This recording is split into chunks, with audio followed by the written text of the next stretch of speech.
Assalamualaikum warahmatullahi wabarakatuh. Halo teman-teman semua.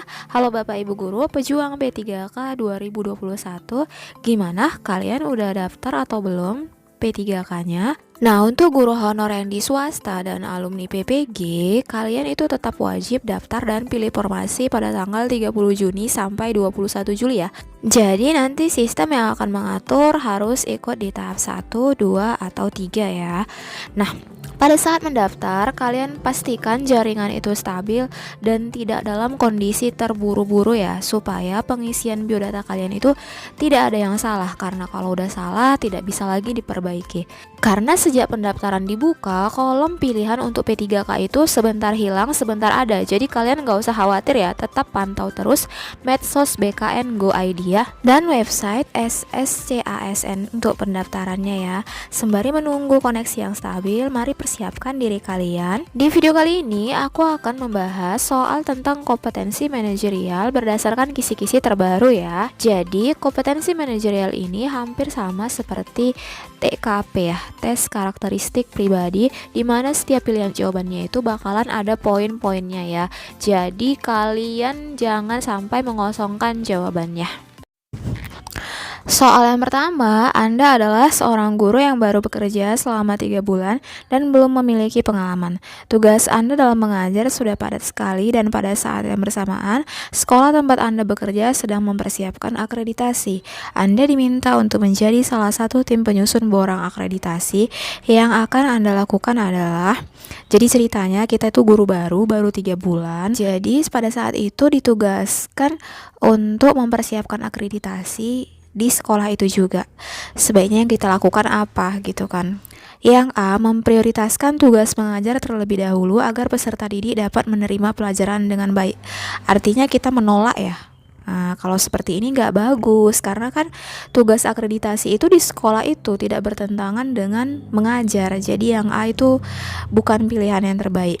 Yang B, membagi waktu untuk tetap dapat mengajar pada guru yang berpengalaman dengan menyelesaikan tugas sebagai tim penyusun barang akreditasi. Nah, ini bisa jadi ya, kita simpan jawabannya dulu, kita lihat yang lain. Yang C, memberi penugasan mandiri pada peserta didik dan memfokuskan pada penyusunan borang akreditasi. Nah, ini salah, kurang tepat ya. Kenapa? Karena jadi meninggalkan tugas inti, tugas mengajarnya ditinggalkan. Cuman dikasih tugas aja ke peserta didiknya, tapi tidak diajari, jadi salah.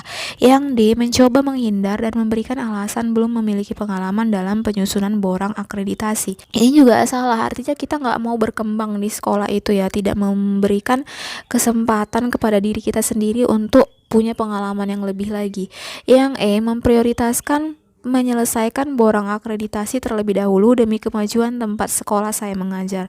Nah, ini juga salah. Di situ yang E, dia lebih memprioritaskan menyelesaikan borang akreditasi. Itu bertentangan ya. Karena tugas utama guru itu ya mengajar. Selain daripada itu boleh dilakukan tapi tidak boleh mengganggu proses pembelajaran. Jadi kurang tepat.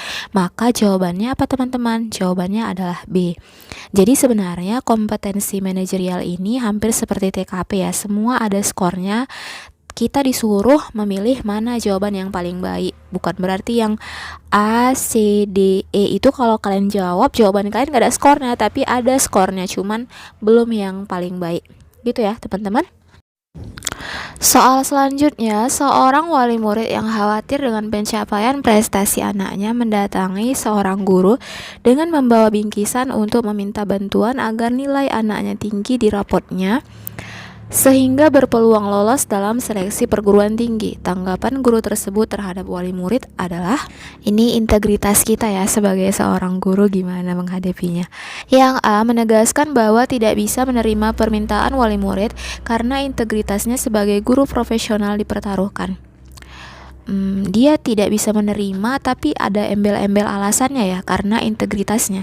Jadi kayaknya belum yang terbaik. Kita lihat yang lain. Yang B, merasa iba dan berempati pada perjuangan wali murid tersebut, sehingga dengan berat hati guru menerima permintaan wali murid dengan catatan hanya sekali ini saja. Merasa iba, nggak cocok ya, iba dan empati untuk hal yang seperti ini, kurang cocok. Yang C, merasa iba dan berempati sehingga memenuhi permintaan wali murid tersebut walau bertentangan dengan naluri profesionalismenya. Ini hampir sama seperti yang B ya, cuman di sini bertentangan dengan naluri. Kalau di yang B dia berat hati diterima sekali aja, sama aja, kurang tepat ya. Yang D menolak dengan sangat berat hati namun tetap menunjukkan empati demi integritas profesionalitas guru. Dia menolak tapi berat hati ya, masih setengah-setengah. Yang E menolak dengan santun dan tegas disertai penjelasan mengenai integritas profesionalitas guru. Udah nampak ya, jawaban yang tepat itu yang E ya teman-teman, jawaban yang paling baik. Kalau dilihat dari skornya, yang E itulah yang skornya 5. Lanjut ke soal berikutnya. Seorang guru menyiapkan sekelompok peserta didik untuk mengikuti lomba cerdas cermat. Aktivitas yang dilakukan guru adalah yang A, melakukan koordinasi diskusi dengan peserta didik untuk membagi materi yang harus dipelajari agar penguasaan materi kelompok lebih baik sambil memotivasi mereka. Bisa jadi ya. Yang B, mengontrol detail persiapan materi yang harus dipelajari peserta didik agar tidak terdapat kekurangan dalam persiapan lomba. Masih bisa diterima. Yang C, meyakinkan kepada peserta didik bahwa lomba ini penting sehingga mereka termotivasi melakukan yang terbaik. Yang C ini tidak ada aksinya ya, dia hanya sebagai seorang guru hanya meyakinkan ya, hanya meyakinkan tapi tidak melakukan apa-apa. Jadi kalau soal TKP atau ini kompetensi manajerial, kalian pilih yang lebih ke aksinya ya. Jadi yang C kurang tepat. Yang D, menerapkan prinsip ganjaran dan hukuman agar peserta didik bersemangat sambil memantau kesungguhan peserta didik mempersiapkan diri menghadapi lomba. Jadi di sini dia mau cerdas cermat tapi ada ganjaran, ada hukuman. Nggak cocok lagi ini diterapkan ya. Sementara mereka itu mau lomba, bukan pada saat proses pembelajaran di kelas ya, kurang tepat. Yang E, mengajak peserta didik membuat kontrak kerja mengenai peran setiap peserta didik agar bertanggung jawab secara bersungguh-sungguh dalam mempersiapkan lomba. Yang E juga kurang masuk akal ya, peserta didik tapi dibuat kontrak kerja, udah kayak dunia kerja aja ya, kurang tepat. Jadi tinggal pilihannya tadi antara A dan B. Kalau kita lihat yang lebih ke aksinya dan yang lebih lengkap itu pilihannya pasti yang A ya. Yang A dia melakukan koordinasi, yang B dia hanya mengontrol ya kan. Terus dia udah melakukan koordinasi, dibagikan materinya. Jadi yang A lebih lengkap ya. Yang A itu yang poinnya 5. Soal selanjutnya, Anda adalah seorang guru yang bertugas di sebuah sekolah swasta kecil. Suatu ketika ada undangan penawaran untuk mengikuti pelatihan dalam rangka meningkatkan kualitas guru. Pelatihan membutuhkan biaya pendaftaran sedangkan sekolah tidak dapat membiayainya karena keterbatasan dana. Maka Anda akan menanggapi hal tersebut dengan yang A, mencari materi-materi peningkatan guru yang ada di internet kemudian mempelajarinya secara otodidak. Berarti ini secara nggak langsung udahlah ya, nggak diterimanya pelatihan itu, dia belajar sendiri ya. Kurang tepat sepertinya. Kita lihat yang lain. Yang B, berusaha mencari bantuan dana dari luar sekolah, misalnya dengan mencari sponsor atau yayasan pendidikan yang bersedia membantu biaya mengikuti undangan pelatihan guru.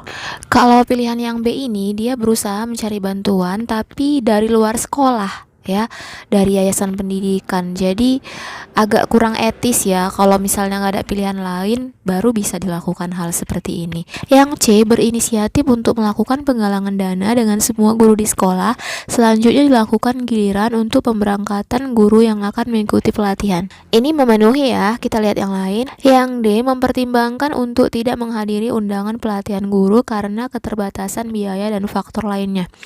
Ini secara nggak langsung dia nggak ada usahanya ya, langsung nolak dianya. Berarti kurang tepat ya. Yang E, mengeluarkan dana sendiri untuk mengikuti pelatihan agar kualitas diri menjadi lebih berkembang. Nah, kalau ini dia hanya memikirkan diri sendiri, tidak memikirkan guru-guru yang lain ya.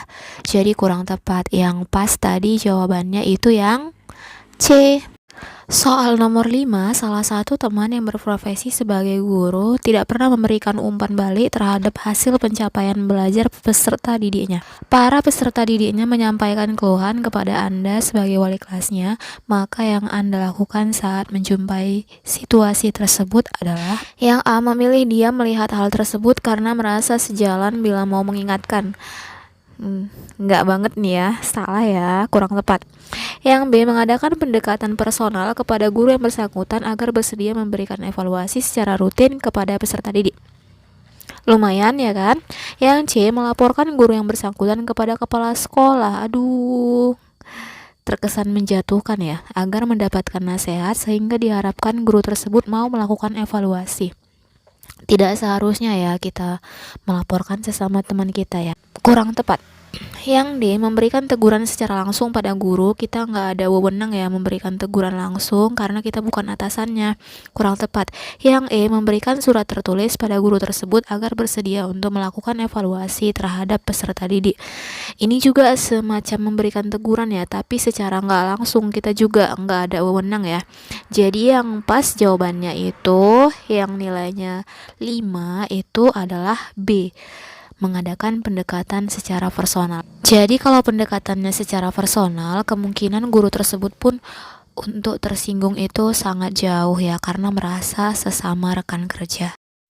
Sekian dulu videonya, semoga videonya bermanfaat. Sampai ketemu di video selanjutnya. Assalamualaikum warahmatullahi wabarakatuh.